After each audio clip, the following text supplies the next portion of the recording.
name is Dawn Goad and I'm the Med-Surg Manager for the Copper Queen Community Hospital. I'm also the PIC nurse, as well as going to be training everybody on how to do porta-cath insertions today. First, I wanted to show you the differences between the two gripper needles that we use for our porta-caths. The first one is just a plain gripper needle. This one is used for any patient that may not need to have a CT scan or anything like that. One porta-cath could be where it does not have a power ability. The other one would be where it does. For some patients, you're only going in to do a flush, and that would be when you would use just the plain gripper needle. The other one is a Gripper Plus, which comes in this package and it says plus on the end of it. And that one is a much different catheter needle, as it is longer and it has the ability to accept high power ratings for the CT scans. So this is the one that you would want to use usually in the emergency department as they're going to get CT scans.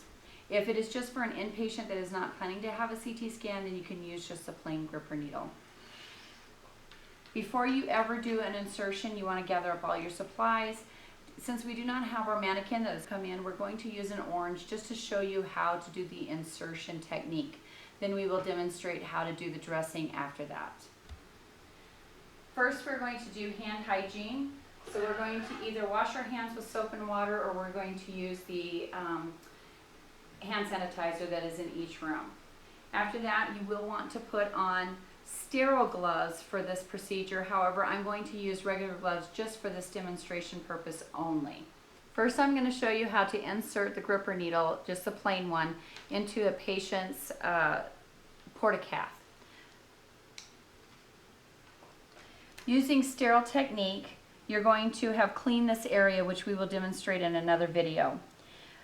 You will find your PowerPoint, which are porta-cath, which has 3 buttons usually where you can feel them over the skin. Then you're going to stabilize the port as you go and insert it. You're going to insert this between the 3 dots straight down onto the patient's chest. The other thing you're going to do is you're going to remove this white piece. It never stays on the patient. This gives you a flat area for your dressing to go over so that it will not tent up. If you leave this up, the dressing comes in and it does not give it a good occluded dressing. Now I'm going to demonstrate how to put the Gripper Plus needle in. This needle is slightly different from the gripper needle, as it is also longer. Once it goes in, it kind of creates, it's not longer to look at it here, but when you insert it, it looks different. So I just want to show you the difference there. Same procedure with the Gripper Plus. You're going to stabilize your port and you're going to insert it straight up and down into the patient's chest. This white piece again comes off. Now, some ports, you will find that they don't allow this needle to go in quite as far, and you will see that this needle comes up a little bit, that this piece comes up. This is a safety mechanism. Now I will demonstrate how to remove this. This has a piece here that is a safety feature. When you pull it up, it takes that needle out and secures it into, it's supposed to secure it into there. You need to hear that click, so that's important. If you do not hear that click, you can hurt yourself. So get a dirty needle stick. So make sure you hear that click when you remove it. Now we're going to demonstrate how to access the porta-cath on a patient. Just a reminder, this is not a real demonstration in the sense that we are not putting a needle in a Dawn. This is Chelsea Finn, and she is one of the nurses here at Copper Queen Hospital. She'll be assisting me, and it's always good to have an assistant with you if you can with the porta-cath insertions. Part of the reason is because your sterile or your flushes that you're going to be using are not sterile, and so you want somebody to be able to help you with those flushes and not contaminate your sterile field. The person that is being our person to demonstrate is a Don Villegas, and he's one of our monitor techs, and he was very happy to help us today. First, you want to have all your supplies together. So you're going to want a CVP dressing tray, which was demonstrated in another video. However, I do want to add a little to that. And sometimes Central Supply changes the drawer. So sometimes it's in the second drawer, sometimes it might be in the fourth drawer. So just keep looking for it and you should be able to find it. The gripper needles and the dressing tray are usually in the same drawer. The other thing you're going to need is you're going to need a saline lock in order, or a needleless connector in order to cap off your gripper needle. You're going to need a couple of flushes, and you're going to need any extra masks for the patient and whoever is assisting you. So first we're going to apply the mask to the patient.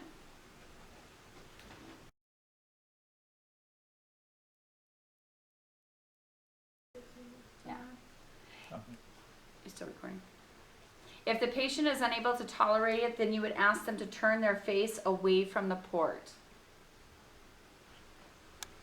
I'm going to ask Chelsea to wear one also.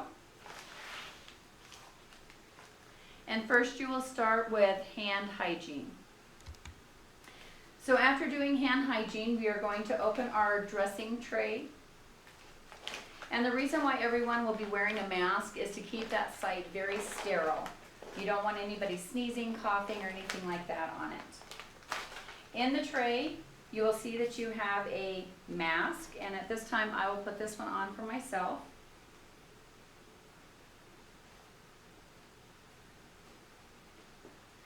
You will have a set of sterile gloves,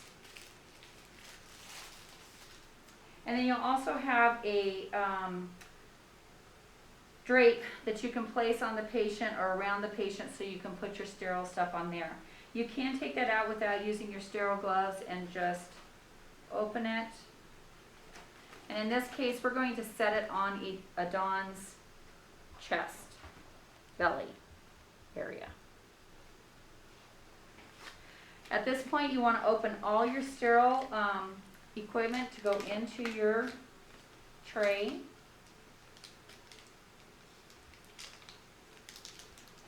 And again, another reminder, do not open the saline flushes and put it in your sterile area.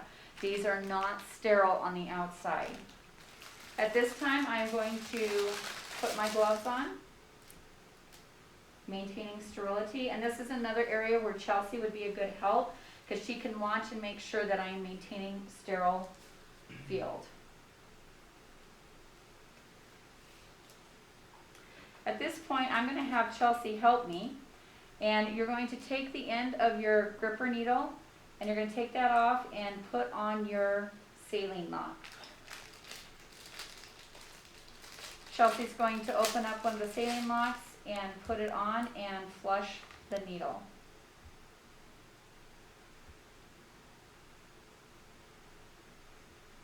Okay, we've got it all the way through.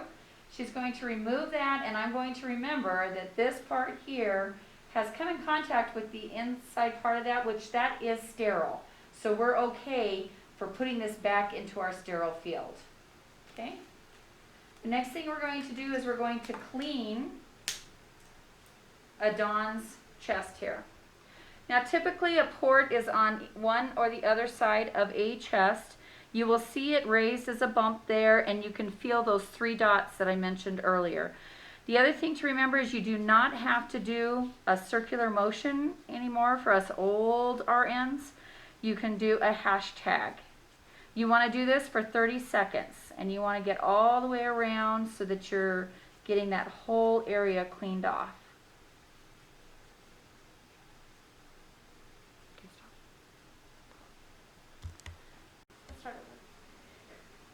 Alrighty, now you're going to, after the site has dried for 30 seconds, you're going to take your needle and you are going to insert it with that plastic piece and go in straight down, stabilizing and just push it in. When it's inserted, now you're going to remove that white piece, which I did not have on there again. And now Chelsea can come over and assist with flushing this.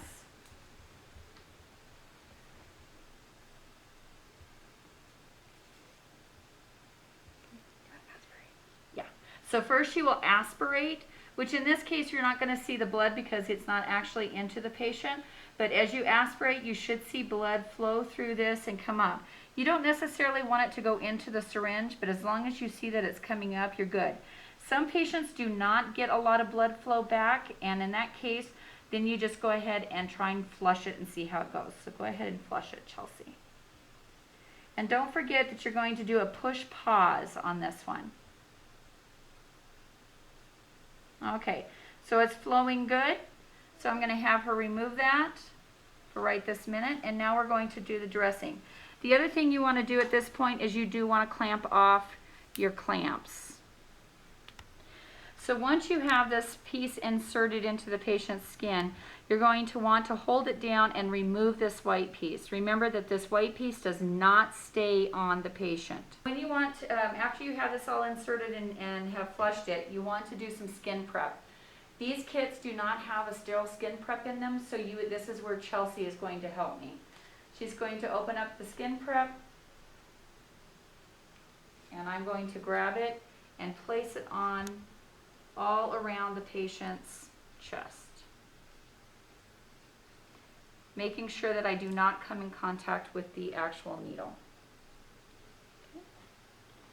Next, we're going to put on, after this dries, and you want to make sure that it's dry. It'll be kind of tacky with your gloves, so you want to give it a little more time than that.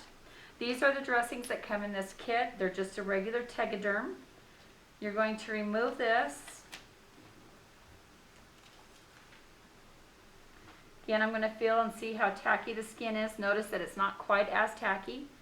And then the other thing we're going to do is make sure that we're covering up that whole area, and we're not going to stretch that dressing. We're just going to lay it on top of Adon's chest here, and then we're going to remove the outer area. Notice how well that's stuck with the skin prep. That works very well. Now at this point in time, we no longer need to have our masks on, and we can also flush this a lot better now. So we are going to take and we're going to flush this with the push pause, and in this case, since the needle's not in his arm, you're going to see it show up under this dressing. Oops, but first you need to always unclamp your dress, so. Okay, so you will notice here that the fluid is coming in here, but typically it should go into the patient's chest. And you just want to push pause. And then before you're done, on these type of needleless connectors, you are going to push and release at the same time. Then you clamp off your tubing. And at this point, you want to add your Curos. All central lines need to have Curoses on any adapter. Now this one is one that you can put the needle in through here. So in this case, I would probably change this one because these do come off. I would change these. That won't fit on there. I would put a blue one on here, and that way we can keep the Curos on all of those. To remove this dressing at the end of the time that it is needed, you can just take that chlorhexidine, one of the chlorhexidines, and we have smaller ones than these, and you just want to go through and slowly, and you don't have to have sterile, this can be just regular gloves on. You're going to just start getting this up and use that chlorhexidine to take that dressing right off.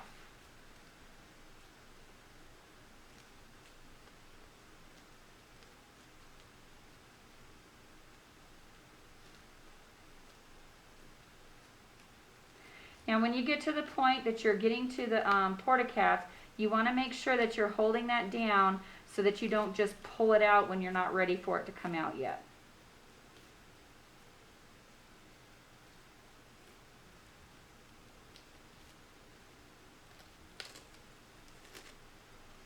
Okay, and when you're ready, all you have to do is you can put a little piece of gauze on there and tape, or you can put a Band-Aid. You can put a little bit of an occlusive dressing on there if you want, but typically you just pull it straight out and place your gauze on there and you're good to go.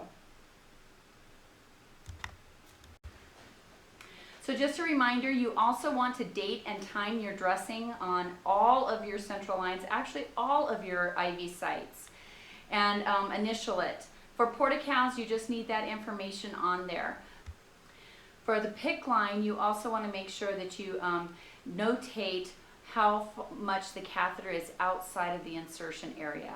So if it's a +1, it's got 1 centimeter hanging out, that is a +1, and you want to document on that. For any catheter dressings that have gauze on it, those must be changed every 2 days. For one that does not have any gauze on it, you will change those dressings every 7 days.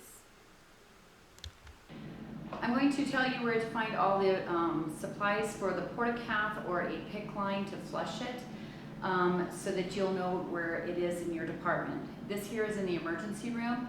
You'll be able to find them in your cart as well as in the central supply room if it is not in your cart.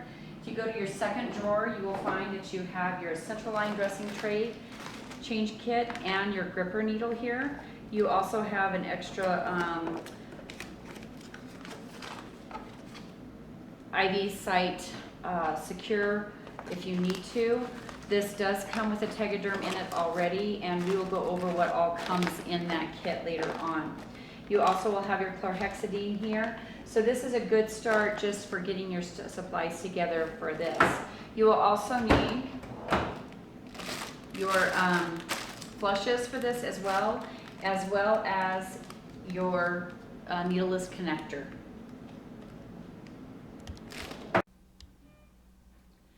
If you are unable to find your supplies in that cart in the emergency room, this is where you will find them in your supply room. You have your dressing change here in this top shelf as you enter the room, and then your gripper needles are right here.